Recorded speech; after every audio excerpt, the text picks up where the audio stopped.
Puji nama Tuhan, Shalom. Kembali lagi kita di Victorious Devotion. Apa kabar Bapak Ibu Saudara yang dikasihi Tuhan Yesus Kristus? Senang sekali kembali kita bertemu di Victorious Devotion yang kita senangi ini. Sebelum kita merenungkan kebenaran firman Tuhan, mari kita sama-sama berdoa.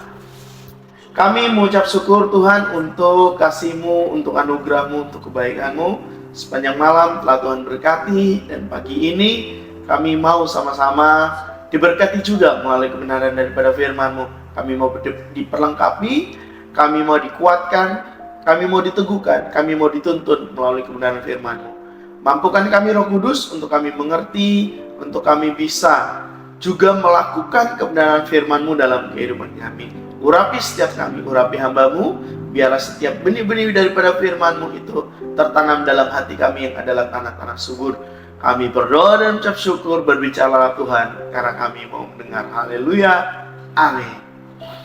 Nah, Bapak Ibu Saudara yang dikasihi Tuhan Yesus Kristus, bulan ini, di bulan Juli ini kita membahas tentang menuruti firman, tekun menantikan Kristus. Dan hari ini kita mau sama-sama membahas subtema dari tema bulan kita, yaitu pegang dan jagalah.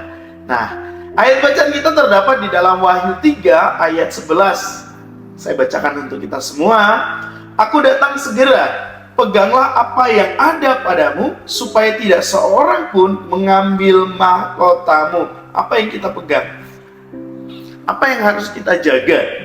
Nah, Bapak Ibu yang dikasihi Tuhan Yesus Kristus, ini merupakan sebuah ayat yang pendek, tetapi kita harus memaknainya dengan dalam. Kita harus menangkap pesannya, apa yang menjadi pesan untuk kita di masa sekarang ini. Karena di dalam kehidupan iman kita, Bapak Ibu yang dikasihi Tuhan Yesus Kristus, seringkali kita dihadapkan dengan berbagai macam-macam pencobaan. Kita seringkali diperhadapkan dengan berbagai macam-macam pergumulan, permasalahan, tantangan kehidupan yang tidak jarang dapat menggoyahkan iman kita, dapat menggoyahkan kepercayaan kita, dapat menggoyahkan keyakinan kita kepada Yesus Kristus. Oleh karena begitu banyaknya macam pergumulan, permasalahan, tantangan, cobaan yang kita hadapi, kita harus memiliki landasan yang kuat. Kita harus memiliki pegangan yang kokoh. Tangan kita harus berpegang kepada pegangan yang kokoh. Pada saat kita tergantung, pada saat kita tergantung di satu lembah atau di tepi jurang, yang membuat kita tetap bertahan kuat, yang membuat kita tidak jatuh, kalau saya boleh mengizinkan menggunakan gambaran itu bukan hanya sekedar keyakinan kita, tetapi kepada apa kita bergantung, kepada siapa kita bergantung. Mungkin kita memiliki kekuatan, kehebatan, kepintaran, kekayaan, ketenaran, atau hal-hal yang menurut akal manusia kita bisa menggunakan itu sebagai tempat bergantung kita. Menurut perhitungan matematika, perekonomian, manajemen, apapun itu yang kita gunakan secara akal manusia, itu bisa kita gunakan untuk kita selamat dari berbagai macam pergumulan dalam kehidupan kita. Ternyata bukan itu tempat kita bergantung untuk kita bisa lepas, bisa menang terhadap apa yang sedang kita hadapi. Bukan kita gantungkan pada itu semua, tetapi kepada Tuhan Yesus Kristus, kepada kebenaran firman-Nya, kepada janji-janjinya.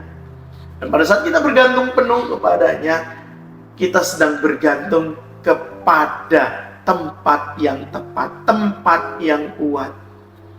Oleh karena itu, Bapak Ibu Saudara yang dikasihi Tuhan Yesus Kristus, Wahyu 3 ayat 11 tadi, kita tidak akan kehilangan mahkota kita tidak akan kehilangan keselamatan kita pada saat kita menggantungkan, pada saat kita percaya, pada saat kita berpegang teguh kepada keimanan kita yang kita tujukan, yang kita pusatkan kepada Yesus Kristus.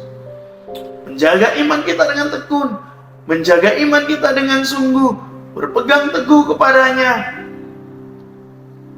Sehingga mahkota kita tidak hilang. Sehingga keselamatan kita, kehidupan kekal yang Tuhan Yesus Kristus janjikan, itu tetap menjadi bagian kita. Dan ayat selanjutnya yang akan kita baca dalam 2 Timotius 1 ayat 14. Saya bacakan untuk kita semua. Peliharalah harta yang indah yang telah dipercayakannya kepada kita oleh Roh Kudus yang diam di dalam kita. Ini merupakan sebuah perintah, peliharalah. Berarti kita diminta untuk apa? Untuk memelihara harta yang indah, yang tidak bisa dimakan oleh ngengat dan ngarat, yang tidak akan bisa binasa, tidak akan pernah rusak, yang tidak bisa dibandingkan dengan harta-harta yang ada di dunia ini. Itu apa? Iman dan pengajaran yang sudah Tuhan percayakan kepada kita. Harta yang indah itu kebenaran yang murni, kebenaran yang mutlak, pengajaran yang telah diajarkan oleh Yesus Kristus, iman yang ada dalam diri kita, yang sudah Tuhan percayakan kepada kita, Bapak Ibu yang dikasihi Tuhan Yesus Kristus. Yang oleh karena Roh Kudus kita dimampukan untuk apa? Untuk mengerti. Oleh karena Roh Kudus kita dimampukan untuk apa? Untuk menjalankan, untuk melakukannya. Ini merupakan sebuah tanggung jawab yang besar bagi kita orang-orang percaya, Bapak Ibu dikasihi Tuhan Yesus Kristus. Tetapi ini juga merupakan sebuah kehormatan. Kehormatan yang besar yang tidak semua orang bisa menerimanya. Berbahagialah kita yang oleh karena kasih-Nya kita memperoleh kehormatan ini, Bapak Ibu dikasihi Tuhan Yesus Kristus. Mari kita teguh di dalam kita menjalankan kebenaran firman Tuhan, menuruti firman Tuhan dengan setia, menjaga iman kita untuk tetap terus percaya kepadanya, sehingga kita di dalam menantikan kedatangannya, kita tetap beroleh kasih karunia-Nya. Semoga kita terus menjadi orang-orang yang berpegang teguh dan menjaga keimanan kita di hadapan Tuhan. Mari kita bersatu dalam doa. Bapa yang baik dalam surga, kami ucap syukur Tuhan untuk kebenaran firman-Mu. Saat ini kami bersyukur, kami dikuatkan, kami diteguhkan untuk kami tetap terus berpegang teguh dan menjaga keimanan kami kepadamu. Mampukan kami untuk menjalani kehidupan kami dengan kami berpegang teguh dan menjaga keimanan kami di tengah-tengah segala pergumulan yang kami hadapi, segala tantangan yang kami hadapi. Kami percaya Tuhan, di tengah-tengah pencobaan, tengah-tengah pergumulan, di tengah-tengah tantangan yang Tuhan izinkan terjadi dalam kehidupan kami, ada Tuhan di sana. Ada Tuhan yang memampukan kami, ada Tuhan yang tidak pernah meninggalkan kami. Biar kami tetap terus hidup di dalam iman yang teguh sampai Engkau datang kembali. Terima kasih, kami bersyukur, kami berdoa, haleluya, amin. Sampai ketemu di Victorious Devotion yang akan datang. Bapak Ibu Saudara yang kasih Tuhan Yesus Kristus, salam kemenangan, shalom.